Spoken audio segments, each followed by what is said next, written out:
आज मुंबई मिलियनेयर्स के इस खास पेशकश में आपको हम एक ऐसे शख्स के बारे में बताएंगे जो एक छोटे शहर से आता है, मुंबई में आकर शहर को अपना बनाता है और एक ऐसे क्षेत्र में आकर अपनी वर्चस्व स्थापित कर चुका है जो काफ़ी अनऑर्गेनाइज्ड है। बावजूद इसके काफ़ी चैलेंजेस आए, लेकिन उन्हें फिलहाल अगर मुंबई की बात करें तो 40 स्टोर्स खोल रखे हैं और अमूमन देखें तो रिकॉर्ड के रूप में हर हफ्ते 1 से 2 स्टोर्स खोल रहे हैं। हम बात कर रहे हैं जय गुप्ता, जो कि लूट चेन ऑफ स्टोर्स के एमडी हैं। जय, आपका स्वागत है। अगर रिटेल सेक्टर की बात करें तो काफ़ी नॉन ग्लैमरस सेक्टर माना जाता है, काफ़ी ज़्यादा मेहनत मशक्क़त की ज़रूरत है। कुछ नोन नेम्स हैं, पर जिस तरह से आपने एक छोटे शहर से शुरुआत की है, रिटेल में आपका इंटरेस्ट कब से बढ़ा और किस तरह से आगे बढ़ा है? बेसिकली आफ्टर 10वीं पास करने के बाद हम बॉम्बे शहर में आए। यहाँ पे बहुत मुश्किल से घर मिला, बहुत ही मुश्किल था एडमिशन मिलना यहाँ पे। एडमिशन मिलने के बाद कॉलेज में पढ़ाई किए। जब कॉलेज में पढ़ते पढ़ते एक बिज़नेस मैगज़ीन हाथ में आ गया। उस बिज़नेस मैगज़ीन में ये लिखा हुआ था कि 3 सेक्टर इंडिया में बहुत अच्छा करेंगे, और ये 3 सेक्टर में एक था चेन ऑफ रिटेल स्टोर्स, दूसरा था चेन ऑफ वैल्यू होटल्स और तीसरा चेन ऑफ बैंक्स था। तो इन तीनों में जो पॉसिबिलिटी दिख रहा था या जो रीचेबिलिटी दिख रहा था वो सिर्फ रिटेल ही समझ में आ रहा था, क्योंकि होटल्स में और बैंक्स में बहुत पैसे चाहिए होते हैं और यूजुअली आप जब छोटे शहर से आते हैं तो इतना पैसा होता नहीं है आपके पास।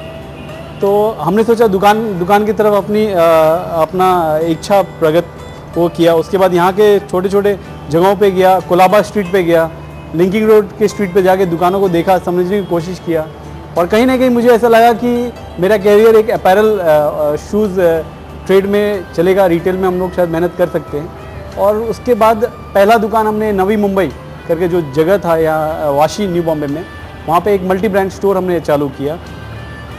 वो स्टोर चालू करने से काफ़ी इंकरेजमेंट मिला, क्योंकि आप अभी कॉलेज पास करते हैं और दुकान चालू, कस्टमर्स काफ़ी आते थे। बट चूँकि आप यंग थे, 100 कस्टमर आता था तो सिर्फ मुश्किल से 7, 8, 9 कस्टमर खरीदता था। तो 1 महीना हुआ, 2 महीना हुआ, ये ट्रेंड चलते जा रहा है कि सिर्फ 10% कस्टमर्स खरीदते हैं।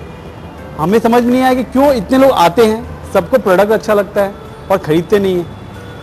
फिर हमने कस्टमर से बात करने की कोशिश की तो ऐसा लगा कि उनको चॉइस नहीं मिलता है, उनको एक ब्रांड में डेप्थ नहीं मिलता है, सारे ब्रांड्स का चॉइस नहीं मिलता है, साइज़ नहीं मिलता है, कलर नहीं मिलता है।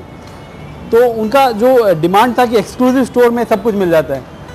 तो हमने एक और रिटेल फॉर्मेट ट्राई किया एक्सक्लूसिव स्टोर खोलने का। एक्सक्लूसिव स्टोर हमने खोला, एडिडास का, रीबॉक का, प्रोवोक का खोला। वहाँ पे भी यही ट्रेंड देखने को मिला कि 100 आदमी आते हैं, 10 आदमी खरीदता है। उसके बाद हमें समझ में नहीं आया कि 10 आदमी खरीदता क्यों है। तो इससे ये करीबन 4-5 साल निकल गए इसी जर्नी को लेके। बट एक चीज़ बहुत आम था कि करीबन 100 कस्टमर जब आते थे, 90 कस्टमर डिस्काउंट मांगते थे।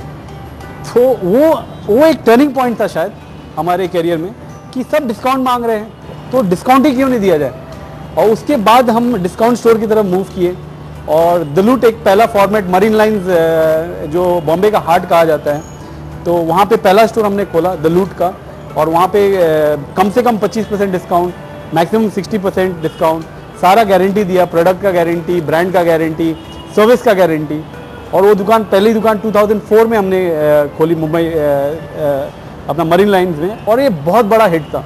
बॉम्बे का कस्टमर्स को मज़ा आ गया है, बॉम्बे के लैंग्वेज में अगर बोला जाए तो उनको वो चीज़ मिल गया कि कम पैसे में कपड़ा कैसे खरीदना है, वो भी ब्रांडेड कैसे खरीदना है। और मरीन लाइन्स ऐसा था कि वहाँ पे कॉलेज